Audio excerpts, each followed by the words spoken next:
দেশের কল্যাণে সর্বদা নিজেকে নিয়োজিত রাখবো। আমি আমার বাবা মা ও শিক্ষকদের কথা মেনে চলিব। আজ মাদক,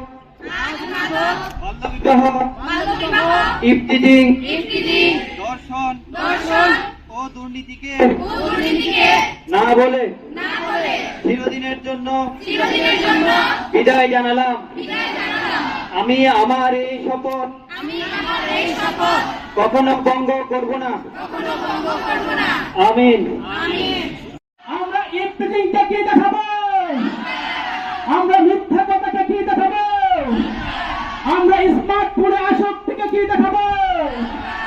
আমরা দুর্নীতিকে কি দেখাবো?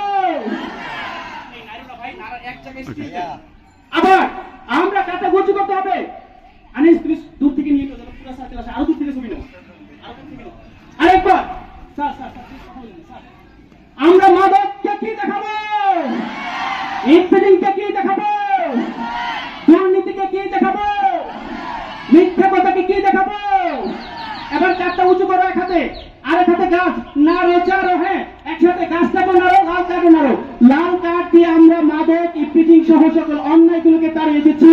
অন্যদিকে হৃদয়ে ধারণ করছি সবুজ গাছের চারা। অক্সিজেন ছড়িয়ে দাও, চারদিকে অক্সিজেন ছড়াও, গাছগুলো নেড়ে চেড়ে অক্সিজেন ছড়িয়ে দাও। চারদিকে অক্সিজেন ছড়াচ্ছে, অক্সিজেনের মাত্রা বাড়িয়ে দাও। যে শিক্ষার্থী বন্ধুরা কৃতজ্ঞতা প্রকাশ করছি আজকের অনুষ্ঠানের প্রধান অতিথির কাছে, জনাব মোহাম্মদ আশরাফুল হক স্যার, জনাব মাধ্যমিক শিক্ষা অফিসার জনাব মোহাম্মদ ইকবাল হাসান স্যার, আমাদের লাল সবুজ সৈন্য সদস্য, বিদ্যালয়ের প্রধান শিক্ষক এবং স্কাউট দল সহ সবার প্রতি সবাই আরেকবার লাল কার্ড দেখায় দাও ইউনূস স্যারকে সাক্ষী রেখে। ওকে, ক্লিয়ার? ছবি নাও, ছবি নাও। একটু যে আমরা দেখতে পাচ্ছি একটা হাততালি হবে। আমরা দেখতে পাচ্ছি আমাদের